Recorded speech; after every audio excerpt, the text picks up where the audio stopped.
السلام عليكم ورحمة الله وبركاته. إن الحمد لله نحمده ونستعينه ونستغفره ونعوذ بالله من شرور أنفسنا ومن سيئات أعمالنا. من يهده الله فلا مضل له ومن يضلله فلا هادي له. أشهد أن لا إله إلا الله وحده لا شريك له وأشهد أن محمدا عبده ورسوله. قال الله تعالى في كتابه الكريم: يا أيها الذين آمنوا اتقوا الله حق تقاته ولا تموتن إلا وأنتم مسلمون. يا أيها الناس اتقوا ربكم الذي خلقكم من نفس واحدة وخلق منها زوجها وبث منهما رجالا كثيرا ونساء واتقوا الله الذي تساءلون به والأرحام إن الله كان عليكم رقيبا. يا أيها الذين آمنوا اتقوا الله وقولوا قولا سديدا يصلح لكم أعمالكم ويغفر لكم ذنوبكم ومن يطع الله ورسوله فقد فاز فوزا عظيما. أما بعد فإن أصدق الحديث كتاب الله وخير الهدي هدي محمد صلى الله عليه وسلم. شر الأمور محدثاتها وكل محدثة بدعة وكل بدعة ضلالة وكل ضلالة في النار. معاشر المسلمين والmuslimat, a'azzani Allah wa iyyakum. Alhamdulillah, kita panjatkan puja-puji syukur kita kehadirat Allah Subhanahu wa taala. Sampai saat ini Allah Subhanahu wa taala masih memberikan kita nikmat, di antaranya nikmat iman, nikmat Islam. Allah berikan kita kesehatan dan kesempatan untuk kembali bisa berkumpul dan bertatap muka di majlis ilmu ini dalam rangka mengkaji ayat-ayat Al-Qur'an dan hadis-hadis Nabi Muhammad sallallahu alaihi wasallam. Yang mana kita berharap pertemuan kita ini adalah pertemuan yang senantiasa diberkahi Allah Subhanahu wa taala. Salawat dan salam juga kalau kita panjatkan kepada Nabi kita Muhammad sallallahu alaihi wasallam, kepada keluarga, kerabat, sahabat dan pengikut beliau hingga akhir zaman.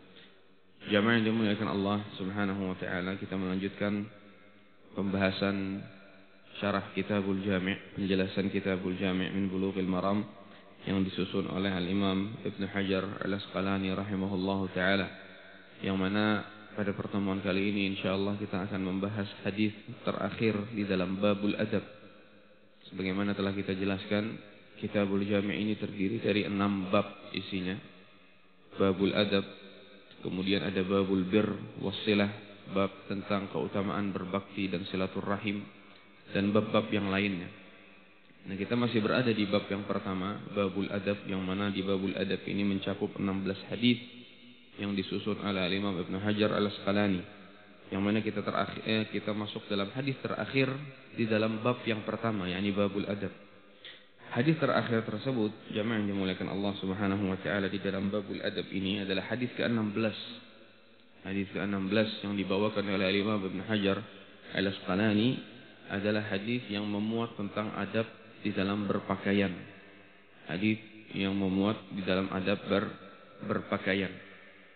Hadisnya berbunyi dari Abdullah bin Umar radhiyallahu anhuma, bahwasanya Nabi Muhammad sallallahu alaihi wasallam bersabda: "La yanzurullahu ila man jarra thawbahu khuyala." Muttafaqun alaih. Allah Subhanahu wa taala tidak akan memandang orang yang menjulurkan pakaiannya karena sombong. Allah Subhanahu wa taala tidak akan memandang orang yang menjulurkan pakaiannya karena sombong.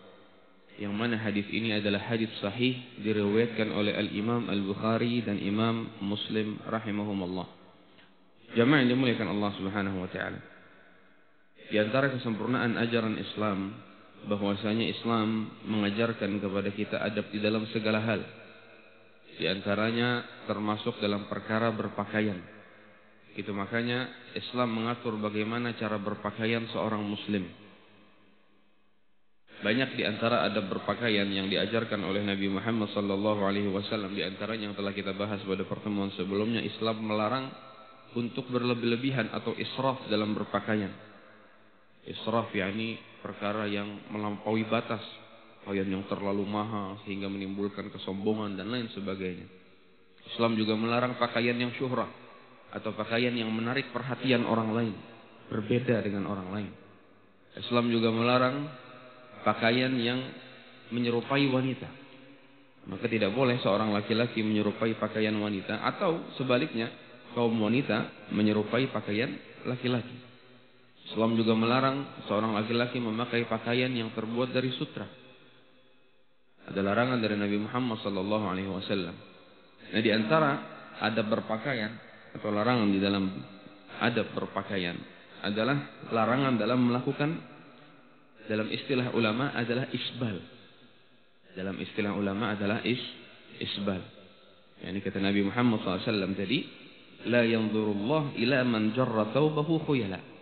Allah Subhanahu wa taala tidak melihat, tidak memandang kepada orang yang menjulurkan pakaiannya karena sombong. Nah, istilah menjulurkan pakaian melebihi di bawah mata kaki, ini dalam istilah syariat dinamakan dengan isbal. Kita sering mendengar istilah ini. Kita sering mendengar istilah. Jujur saja jamaah dimuliakan Allah Subhanahu wa taala, pembahasan isbal ini terkadang sensitif. Pembahasan yang berkaitan dengan isbal terkadang sensitif. Kenapa alasannya? Sekurang-kurangnya karena ada dua alasan. Yang pertama mungkin karena masih banyak di antara kita yang belum mengetahui adab berpakaian ini. Yang kedua karena ada stigma miring di tengah masyarakat. Kalau ada orang yang mengangkat celananya di atas mata kaki, banyak pandangan-pandangan yang tidak pantas dicapkan kepada orang tersebut. Di antaranya ada yang mengatakan amun celananya cingkrang dianggap radikal, dianggap ekstrim, dianggap teroris dan lain sebagainya. Waliyadzubillah. Padahal ini adalah sunnah tsabitah atau sunnah yang tetap dari Nabi Muhammad sallallahu alaihi wasallam, dan kita akan bahas nanti. Dan pandangan yang kedua tadi sebenarnya berbuntut dari pandangan dari sebab yang pertama. Kenapa ada orang sampai memandang orang yang mengangkat pakaiannya itu dengan stigma miring? Karena ya tadi didasarkan karena ketidaktahuannya tentang hukum tersebut. Maka pada pertemuan kali ini kita akan belajar. Kita akan mengkaji hukum demi hukum, masalah demi masalah berkaitan dengan masalah menjulurkan pakaian di bawah mata kaki atau isbal. Bagaimana sebenarnya pendapat para ulama? Bagaimana sebenarnya pendapat para ulama? Dan jemaah yang dimuliakan Allah Subhanahu wa taala, karena masalah ini tadi masalah sensitif, sebenarnya awalnya ulun kada mau membahas masalah ini. Tapi mau kita bahas. Kenapa? Karena Al-Imam Ibnu Hajar membawakan hadis ini di kitab beliau. Maka termasuk di antara amanah ilmiah, termasuk di antara amanah penyampaian dalam ilmu, karena kita membahas sebuah kitab, maka kita sampaikan apa yang dibawakan oleh penulis. Kita sampaikan apa yang dibawakan oleh penulis. Dan tugasnya ustadz itu menyampaikan. Tapi dengan bahasa yang lembut, dengan bahasa yang santun, tidak memaksa, hanya menyampaikan kepada orang, kepada masyarakat. Dan seperti inilah ulama-ulama di zaman dahulu, tatkala mereka melihat ada kesalahan, mereka melihat ada kebatilan, mereka bersemangat untuk menyampaikan kebenaran. Sebagai ilustrasi, Umar bin Al-Khattab radhiyallahu anhu, khalifah, pengganti khalifah Rasulullah SAW yang kedua. Siapa yang meragukan keilmuan Umar bin Al-Khattab? Siapa yang meragukan kebesaran Umar bin Al-Khattab? Tidak. Namun beliau luar biasa dalam menegakkan kebenaran. Luar biasa dalam menyampaikan yang hak. Pernah diceritakan tatkala Umar bin Al-Khattab menjelang meninggal dunia, yang mana hadis ini diriwayatkan oleh Imam Bukhari di dalam sahihnya. Tatkala Umar bin Al-Khattab meninggal dunia, dan kita tahu Umar bin Al-Khattab itu meninggal dunianya pas salat subuh. Lagi mengimami salat subuh, tiba-tiba ditusuk dari belakang. Tiba-tiba ditusuk dari belakang oleh seseorang yang bernama Abu Lu'lu'ah. Abu Lu'lu'ah ini adalah orang Majusi. Dia pandai besi. Dia sudah siapkan senjata khusus untuk membunuh Umar bin Al-Khattab. Dia bunuh Umar bin Al-Khattab dengan khinjar atau khanjar. Khinjar itu adalah senjata yang memiliki dua mata. Jadi besinya di kanan di kiri, mengikutinya dari tengah. Tatkala seseorang menusuk itu langsung dua kali tak tak. Jadi menancap dua-duanya. Dan Abu Lu'lu'ah ini sudah selain diasah pisau tadi dengan setajam-tajamnya, kemudian direndam lagi di dalam zat yang beracun berminggu-minggu atau berbulan-bulan. supaya lebih mematikan lagi untuk Umar bin Khattab. Jadi ini sudah planning yang luar biasa, sangat direncanakan. Tibalah pada saat waktu eksekusi, pada saat sholat subuh, Abu Lu'lu'ah maju ke depan, ke saf awal, langsung membabi buta menikam siapa yang ada di dekat Umar bin Khattab, termasuk diantaranya Umar bin Khattab. Tentu itu adalah target utamanya. Maka tersungkurlah Umar bin Khattab. Tersungkur, bercucuran darahnya. Dan tidak hanya Umar bin Khattab yang terkena. Kurang lebih ada 11-an sahabat yang juga terkena tikaman Abu Lu'lu'ah Al-Majusi ini. Dia membabi buta siapapun yang karena itu gelap, Pak. Salat subuh di zaman Nabi tidak seperti sekarang, banyak ada lampu dan lain sebagainya, tidak gelap, tidak kelihatan. Maka para sahabat melihat orang ini membabi buta, ada seseorang yang membawa jubahnya ditutupkan kepada Abu Lu'lu'ah tadi supaya kadang-kala menikam orang lain. Ditutupi orangnya, maka Abu Lu'lu'ah tatkala dia merasa dirinya sudah tidak selamat lagi, dia tikam dirinya sendiri, dia bunuh diri. Dia bunuh diri. Dan Abu Lu'lu'ah ini kuburannya sangat diagungkan oleh orang-orang Syiah di Iran. Dia dianggap pahlawan karena berhasil membunuh Amirul Mukminin Umar bin Khattab. Waliyadzubillah la'natullah alaihi. Intinya jamaah dimuliakan Allah Subhanahu wa taala, tatkala Umar bin Khattab tertusuk dengan 3 tusukan di punggung, di perut dan di pundak beliau dengan pisau yang beracun tadi. Maka Umar bin Khattab tersungkur pingsan. Dibawa oleh Umar bin Khattab ke rumahnya. Sampai tatkala Umar bin Khattab siuman sudah sadar dari pingsannya tadi, banyak orang yang berdatangan menjenguk Amirul Mukminin Umar bin Khattab. Satu persatu orang-orang datang menjenguk Umar bin Khattab radhiyallahu anhu, dan Umar bin Khattab sangat kritis kondisi. Luar biasa kritis. Luar biasa parah. Saking banyaknya tusukan di dalam perut beliau, kata para ulama, sampai-sampai para ahli sejarah menyebutkan tidaklah Umar bin Khattab itu minum apapun, entah minum cairan, minum susu, minum air putih, kecuali cairan tersebut keluar dari perutnya. Jadi parut sidin beluang-luang, Pak. Ini kondisi yang sangat memprihatinkan. Nah, di antara orang-orang yang menjenguk Umar bin Khattab tersebutlah ada seorang pemuda. Mana hadis ini hadis yang sahih diriwayatkan oleh Imam Bukhari. Ada seorang pemuda yang mendatangi Umar bin Khattab menjenguk beliau. Pemuda ini mengatakan, "Absyir ya Amirul Mukminin bi busyrallahi lak." Wahai Amirul Mukminin, bergembiralah dengan kabar gembira dari Allah Subhanahu wa taala. Dia menghibur Umar bin Khattab. Min suhbati Rasulillah sallallahu alaihi wasallam, karena engkau adalah termasuk sahabat yang mulia dari sahabat Rasulullah sallallahu alaihi wasallam, bahkan di antara sahabat yang terdekat. Itu berita gembira yang pertama. Wa qadamin fil Islam ma qad alim, dan jasamu terhadap Islam yang luar biasa sebagaimana yang telah engkau ketahui. Dan perluasan Islam terbesar itu terjadi di zaman Umar bin Khattab radhiyallahu anhu. Yang kedua kata pemuda tadi, "Tsumma wullita fa'adalta." Kemudian engkau ditunjuk sebagai pemimpin dan engkau sudah berlaku adil. Maka bergembiralah wahai Amirul Mukminin. Kemudian yang keempat kata pemuda tadi, "Tsumma syahadah." Kemudian engkau insyaallah akan mendapatkan syahadah, mati syahid. Engkau terbunuh pada saat salat. Bergembiralah wahai Amirul Mukminin. Maka Umar bin Khattab tidak gampang tersanjung dengan pujian pemuda tadi. Tidak gampang tersanjung dengan pujian pemuda tadi. Kata Umar bin Khattab, "Wadidtu law anna dhalika kafafun la alayya wa la li." Wadidtu law anna dhalika kafafun la alayya wa la li. Belum terjemahkan secara bebas, maksudnya adalah aku tidak muluk-muluk.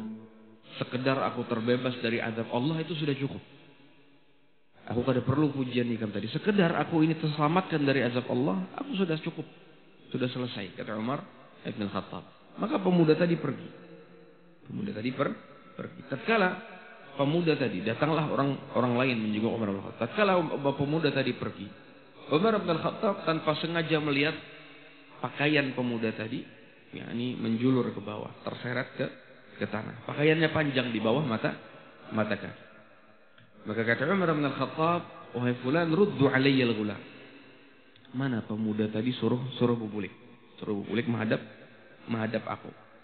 Maka tatkala pemuda tadi kembali dipanggilkan oleh yang lainnya menghadap Umar bin Khattab, maka Umar bin Khattab berkata kepada pemuda tadi, "Ya ibna akhi, wahai anak saudaraku." Ini tadi yang ulun katakan, tugas seorang ulama atau ustadz atau kiai itu menyampaikan, tapi dengan bahasa yang santun, dengan lembut. Bayangkan Umar bin Khattab tatkala kondisi yang sangat kritis semacam ini, dia tidak meninggalkan untuk menyampaikan kebenaran. Ya bina akhi, wahai anak saudara, irfa' thawbak, angkat pakaianmu. Angkat pakaianmu. Fa innahu anqa li thawbik wa atqa li rabbik. Karena dengan engkau mengangkat pakaianmu itu, maka sesungguhnya itu akan membuat pakaianmu lebih bersih. Kenapa? Pakaian yang menjulur tentu akan terseret-seret di tanah, bisa terkena najis dan lain sebagainya. Fa innahu anqa li thawbik, membuat pakaianmu lebih bersih. Wa atqa li rabbik, dan itu membuatmu lebih bertakwa terhadap Allah Subhanahu wa taala. Ini Umar bin Khattab radhiyallahu anhu dalam kondisi yang sangat memprihatinkan. Tidak mendiamkan ada kemungkaran yang beliau lihat, langsung menasehati pemuda tadi dengan cara yang sangat-sangat lembut.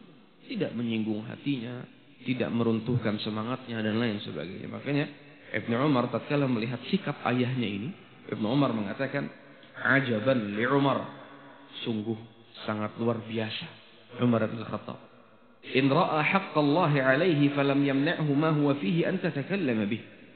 Tatkala melihat hak Allah di hadapannya, maka tidak menghalanginya untuk mengatakan hak tersebut meskipun kondisinya yang dia alami sekarang ini untuk berbicara, untuk menyampaikan perkara tersebut. Sungguh luar biasa Umar bin Khattab. Kata anaknya sendiri Abdullah ibnu Umar. Maka jamaah yang dimuliakan Allah Subhanahu wa taala, tentu kita tahu permasalahan ini sebelum kita sampaikan, permasalahan isbal atau menjulurkan pakaian di bawah mata kaki adalah permasalahan khilafiyah, ijtihadiyah. Permasalahan yang diperselisihkan oleh para ulama dari zaman dahulu sampai sekarang. Dari zaman dahulu sampai sekarang, dan itu biasa. Kenapa? Masing-masing ada dalilnya dan masing-masing dalilnya kuat, nanti akan kita bacakan. Maka tatkala kita dihadapkan dengan permasalahan semacam ini, masalah ini adalah masalah yang diperbolehkan atau sah untuk berijtihad di dalamnya, karena ada dalil-dalil yang mengandung keduanya. Maka untuk permasalahan semacam ini kita dituntut untuk berlapang dada, tidak menjadikan permasalahan semacam ini untuk saling mencela, untuk saling merendahkan dan lain sebagainya. Kita dituntut bijak dalam masalah-masalah khilafiyah.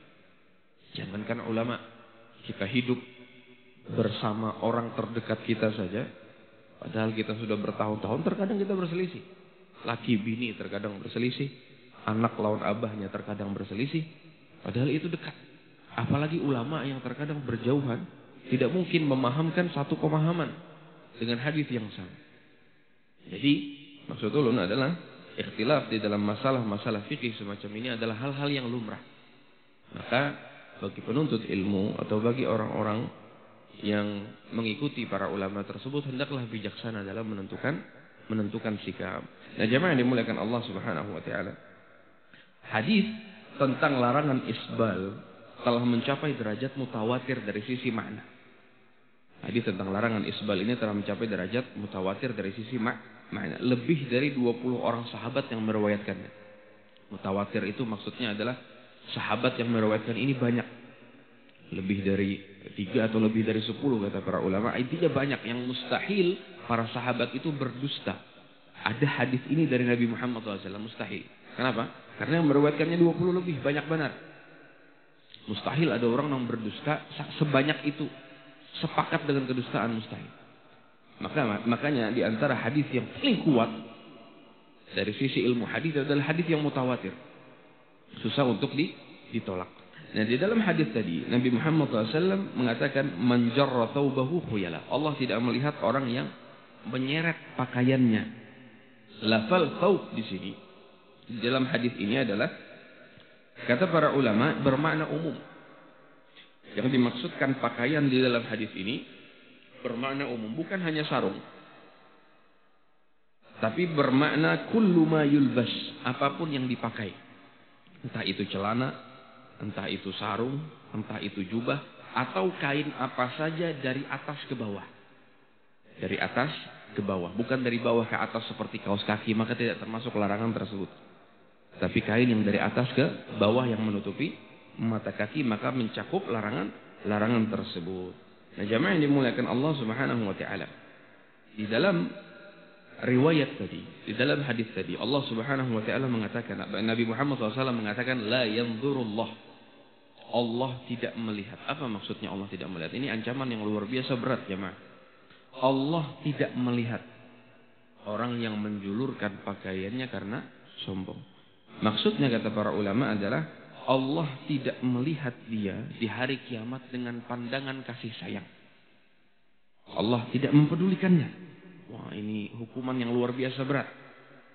Tatkala di hari kiamat, tatkala di mahsyar, pada saat kita dihisab, ini adalah kondisi seorang hamba yang sangat atau paling membutuhkan terhadap rahmat Allah. Kita perlu dikasihi Allah pada masa-masa tersebut. Pada masa-masa tatkala matahari didekatkan oleh Allah sejarak 1 mil, semuanya bercucuran dengan keringat. Siapa yang tidak memerlukan kasih sayang Allah Subhanahu wa taala? Nah, pada saat kondisi semacam ini, hukuman yang luar biasa berat diterima orang yang menjulurkan pakaiannya karena sombong. Allah kada memandang ikam. Allah kada melihat ikam. Allah kada melihat ikam dengan pandangan kasih sayang. Bayangkan tatkala kita tidak dipedulikan oleh orang terdekat kita. Ini kada peduli lawan kita. Tidak dilihat kita, tidak dihawasi kita. Bagaimana kondisi kita sakit? Lalu bagaimana yang tidak memandang ini adalah Allah Subhanahu wa taala terhadap hamba-Nya. Pada masa yang mana kita itu sangat memerlukan terhadap rahmat Allah Subhanahu wa taala. Maka ini adalah hukuman yang sangat berat, jemaah dimuliakan Allah Subhanahu wa taala. Kata para ulama, Allah Subhanahu wa taala tidak mempedulikannya. Kenapa? Apa alasannya? Karena orang tadi tidak mempedulikan syariat Allah di dunia. Tatkala orang tadi tidak mempedulikan aturan-aturan Allah di dunia, maka di akhirat Allah tidak peduli terhadapnya. Allah acuhkan dia. Waliyadzubillah. Makanya jemaah dimuliakan Allah Subhanahu wa taala, ini adalah ancaman yang sangat besar. Hukuman yang sangat besar bagi yang mengulurkan pakaiannya karena sombong. Nah, maksud mengulurkan pakaian, kata para ulama, bukan hanya menyeret pakaian itu sampai ke tanah. Itu diantara maksudnya. Nanti ada hadis-hadis yang akan menjelaskan kepada kita, maksud menyeret pakaian itu adalah menjulurkan pakaian di bawah mata kaki. Kalau masih sampai batas mata kaki, maka itu tidak termasuk di dalam larangan. Sampai batas mata kaki, tidak termasuk di dalam larangan. Tapi di bawah mata kaki, itulah yang termasuk dalam larangan di hadis, termasuk dalam ancaman di hadis ini. Bisa dipahami pala? Itu makanya jemaah yang dimuliakan Allah Subhanahu wa taala, para ulama sepakat. Sepakat apa para ulama? Hukum orang yang menjulurkan pakaiannya di bawah mata kaki karena sombong. Kita garis bawahi dulu, karena sombong. Karena nanti ada pembahasan kalau pada sombong dia apa? Itu ada pembahasan nanti. Dan pembahasan masalah isbal ini pembahasan yang sangat panjang. Kalau kita hendak membahas semua dalil-dalil yang dibawakan oleh para ulama, maka mungkin kada cukup 2-3 pertemuan, kada cukup. Panjang mana dalilnya? Panjang mana pembahasannya? Maka insya Allah kita akan ringkas. Kalau kada cukup hari ini, kita lanjut nanti insya Allah pada malam Kamis untuk membahas masalah ini.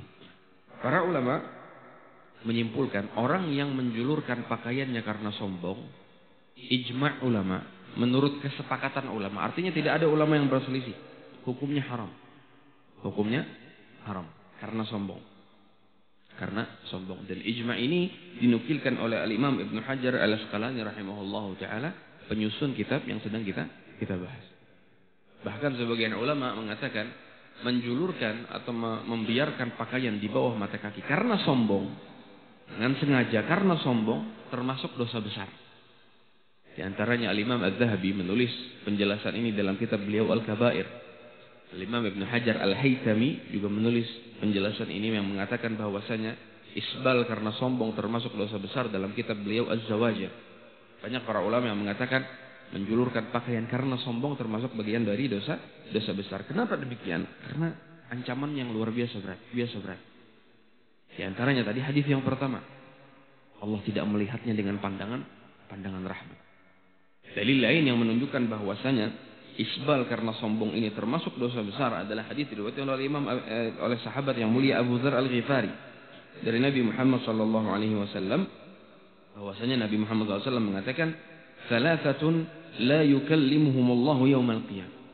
Ada 3 golongan kata Nabi yang tidak Allah ajak bicara hari kiamat. Kada diherani. 3 golongan ini hukumannya berat. Tidak Allah ajak bicara di hari kiamat. Wala yanzur ilaihim. Allah kada lihat orangnya tadi. Ada Allah herani. Bayangkan kalau kita didiamkan oleh saudara kita lah misalnya. Tidak usah jauh. Orang tua kita. Orang tua kita kada mau mengajak kita berbicara. Didiamkan kita. Sakit hati luar biasa. Ini Allah kada mau berbicara dengan orang tadi. Tidak mau menoleh kepada orang tadi. Wala yanzuru ilaihim. 2 hukumannya. Wala yuzakkihim. Allah kada mau sucikan orang tadi. Walahum azabun alim. Dan bagi orang tadi, 3 golongan tadi adalah azab yang pedih. Allah kada lihat. Allah kada ajak bicara. Allah kada sucikan dia. Baginya azab yang luar biasa pedih. 3 golongan. 4 hukuman yang dijanjikan Nabi Muhammad SAW. 3 kali Nabi Muhammad SAW menyebutkan ini. Sampai-sampai sahabat Abu Dzar mengatakan, khabu wa khasiru. Khabu wa khasiru. Celaka orang tadi. Sungguh merugi. Sungguh merugi mereka wahai Rasulullah. Manhum. Siapa mereka? Kata Nabi Muhammad SAW yang menyebutkan yang pertama. Al-musbil. Orang yang mengisbalkan pakaiannya karena sombong. Ini yang pertama. Yang kedua al-mannan. Orang yang mengungkit-ungkit pemberian. Sudah memberi hadiah kepada orang lain. Atau memberi apapun lah. Kemudian dia ungkit-ungkit. Maka ini tercela. Oh ini kada tahu terima kasih. Sudah dibantu nang kayak ini. Ikam tadi ingatkah aku pernah kayak ini. Nah. Mengungkit-ungkit pemberian ini. Selain membatalkan pahala sedekah kita. Jadi pahala sedekahnya hangus. Kita pernah memberi orang lain dengan sesuatu apalah. Kemudian tiba-tiba orang lain ini entah ini berbuat jahat, entah ini kada tahu terima kasih atau lain sebagainya. Kemudian terucap kita ungkit. Kami ini kada tahu diri. Sudah dibantu ke ini ke itu. Aku sudah berikan ini dan itu. Diungkit. Maka selain pahala sedekahnya gugur, orang tadi terancam mendapat ancaman yang luar biasa. Yang kedua. Dan yang ketiga, al-munafiqu sil'atahu bil halfil kadhib. Orang yang melariskan dagangannya dengan sumpah palsu. Hadis ini hadis sahih diriwayatkan oleh Imam Al-Bukhari di dalam sahihnya. Jadi 3 golongan tadi. Yang pertama adalah orang yang isbal karena sombong, dan yang kedua orang yang mengungkit-ungkit pemberiannya, dan yang ketiga orang yang meramaikan atau memayukan dagangannya karena dengan sumpah palsu. Ini demi Allah ini barang asli. Padahal palsu. Ini demi Allah ini modal ulun si ini aja, nak ada banyak-banyak mengambil ujungan, padahal mengambil ujungan sing banyakan. Berdusta dengan sumpah palsu untuk melariskan dagangannya. Maka 3 golongan ini terancam. Di antaranya tadi yang disebutkan oleh Nabi Muhammad SAW, orang yang isbal karena sombong. Dalam hadis lain yang menunjukkan bahwasanya isbal karena sombong ini termasuk dosa besar adalah hadis yang diriwayatkan oleh Abdullah bin Umar. Nabi Muhammad SAW mengatakan, "Baina rajulin yajurru izarahu, idh khusifa bihi fahuwa yatajaljalu fil ardi ila yaumil qiyamah." Ada seseorang kata Nabi Muhammad SAW yang sedang mengisbalkan pakaiannya, mengisbalkan sarungnya atau celananya. Tiba-tiba bumi terbelah bersamanya. Maka ia pun berguncang di dalam bumi, masuk ke dalam bumi, tenggelam di dalam bumi hingga hari kiamat. Ini hadis juga hadis yang sahih diriwayatkan oleh Imam Al-Bukhari. Jemaah yang dimuliakan Allah Subhanahu wa taala, itu makanya dari sini para ulama menarik kesimpulan, sepakat para ulama orang yang mengisbalkan pakaiannya karena sombong, maka hukumnya haram. Hukumnya haram. Kemudian mungkin ada pertanyaan, lalu bagaimana, apakah hadis ini atau larangan isbal mencakup juga larangannya untuk perempuan? Mencakup larangannya untuk perempuan. Karena Nabi tadi mengatakan, barang siapa yang menjulurkan pakaiannya karena sombong. Nabi tidak merincikan ini untuk laki-laki atau untuk perempuan. Apakah perempuan juga termasuk dalam larangan tersebut? Ada hadis yang menjelaskan dari Ummi Salamah radhiyallahu anha. Tatkala Nabi Muhammad sallallahu alaihi wasallam menyebutkan dari man jarra thawbahu khuyala, barang siapa yang menjulurkan pakaiannya karena sombong, Allah tidak akan memandangnya di hari kiamat. Maka hadis ini dipahami oleh Ummu Salamah. Siapa Ummu Salamah? Istri Nabi Muhammad SAW. Di antara istri Nabi Muhammad SAW, dan Ummu Salamah ini di antara istri Nabi Muhammad SAW yang terkenal cerdas. Cerdas dan semangat dalam beribadah. Maka tatkala Ummu Salamah mendengar penjelasan Nabi Muhammad SAW tadi, wahai Rasulullah, Ummu Salamah mengatakan, wahai Nabi Muhammad SAW, فَكَيْفَ يَسْنَعْنَ النِّسَاءِ بِذُيُولِهِنَّ. Lalu bagaimana perempuan melakukan atau bagaimana perempuan menyikapi pakaian panjangnya? Bukankah para perempuan itu dituntut untuk menutup auratnya? Kok malah orang yang menjulurkan pakaian termasuk orang yang sombong dan Allah tidak melihatnya? Lalu bagaimana perempuan? Bukankah kaki perempuan itu aurat, wahai Rasulullah? Jadi dipahami oleh Ummu Salamah larangannya itu umum. Dipahami oleh Ummu Salamah perempuan juga termasuk dalam larangan tersebut. Maka kata Nabi Muhammad SAW memberikan keringanan bagi wanita, yurkhina shibran. Hendaknya para wanita menjulurkan pakaian mereka 1 jengkal di bawah mata kaki. Ini keringanan bagi perempuan, pengecualian. Menjulurkan pakaiannya 1 jengkal di bawah mata kaki sampai batisnya tertutup. Artinya apa? Larangan ini tidak mencakup perempuan. Sampai tertutup di bawah mata kaki. Itu sudah tertutup, Pak. Di bawah mata kaki itu, sejengkal di bawah mata kaki, itu bagi batis bobinian, itu di zaman sekarang itu sudah luar biasa. Bagi perempuan di zaman sekarang, kain yang lebih sejengkal saja di bawah mata kaki bagi perempuan, itu sudah menutup aurat luar biasa di zaman sekarang. Akan tetapi lihatlah bagaimana para sahabat menutup auratnya. Semangat sekali mereka. Kata Ummu Salamah, idzan tankashifu aqdamuhunna. Wahai Rasulullah, kalau sejengkal aja di bawah mata kaki itu masih bisa tersingkap batisnya. Luar biasa. Masih bisa tersingkap batisnya kalau sejengkal di bawah mata kaki. Kenapa? Karena mungkin mereka pada saat itu menaiki kendaraan, dan kendaraan pada saat itu onta, kuda, keledai dan lain sebagainya. Maka tatkala naik bisa tersingkap pakaiannya. Dan jalanan-jalanan di kota Madinah tidak semulus sekarang. Ada yang naik, ada yang menanjak. Maka tatkala mungkin menaiki, mengangkat kakinya, takut Ummu Salamah tersingkap. Takut para sahabat Nabi yang wanita ini tersingkap. Luar biasa bagaimana semangat mereka dalam menutup aurat. Maka kata Nabi Muhammad SAW, fayurkhinahu dhira'an. Maka hendaklah mereka tambahkan lagi. Kalau misalnya sejengkal itu kada cukup, hendaklah mereka tambahkan sehasta. Sehasta itu seini. Sehasta sampai siku. Dari ujung tangan sampai siku. Maka boleh bagi wanita untuk menambahkan pakaiannya di bawah mata kaki sampai sehasta, kata Nabi Muhammad SAW. La yazidna alaih. Tidak ditambah dari sehasta. Jamaah yang dimuliakan Allah Subhanahu wa taala. Jadi para wanita tidak termasuk di dalam larangan isbal ini. Isbalnya bagi wanita itu, kapan isbal terlarang bagi wanita? Tatkala pakaiannya lebih dari sehasta di bawah mata kaki. Lebih dari sehasta di bawah mata kaki bagi para wanita terlarang. Karena kata Nabi, jangan lebih dari itu. Nah, ini biasanya pengantin, gaun-gaun pengantin itu biasanya panjang sampai ke belakang. Maka ini tidak diperbolehkan oleh Nabi Muhammad Sallallahu Alaihi Wasallam. Lihatlah juga bagaimana semangatnya para sahabat wanita, para istri-istri Nabi Muhammad SAW untuk menutup auratnya. Sejengkal itu dari bawah mata kaki masih kurang. Bandingkan di zaman sekarang, kurang malah mengangkat roknya sampai ke atas. Subhanallah. Dulu sejengkal di bawah mata kaki itu masih kurang.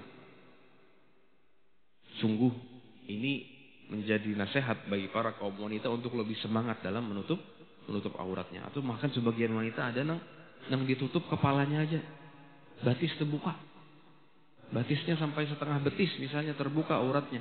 Tangannya terbuka auratnya. Tapi asal jilbab tertutup. Di sebagian wanita masih ada yang menyangka aurat itu hanya kepala saja. Sehingga yang ditutupi hanya bagian rambutnya saja. Aurat yang lain terbuka tidak masalah. Kakinya, tangannya. Maka ini keliru. Para sahabat Nabi Muhammad SAW, diantaranya Ummu Salamah, mereka malu kalau kaki itu terlihat. Bahkan tatkala diulurkan sejengkal dari mata kaki aja masih kurang. Tambah lagi sehasta. Nah, jadi jamaah yang dimuliakan Allah Subhanahu wa taala, ini menunjukkan bahwasanya tidak ada larangan isbal bagi wanita, dan malah dianjurkan bagi wanita untuk menjulurkan pakaiannya di bawah mata kaki, namun tidak lebih dari sehasta. Kenapa demikian? Karena kaki itu bagi wanita adalah aurat. Dan bagi laki-laki bukan aurat. Aurat laki-laki dari pusar sampai lutut. Dan tetapi wanita sampai ujung kakinya itu adalah aurat. Nah ini jamaah yang dimuliakan Allah Subhanahu wa taala. Jadi kalau kita bisa rincikan jamaah yang dimuliakan Allah, permasalahan yang akan kita bahas nanti insyaallah, para ulama sepakat hukum menjulurkan pakaian di bawah mata kaki karena sombong hukumnya haram. Sepakat para ulama, tidak ada perbedaan pendapat.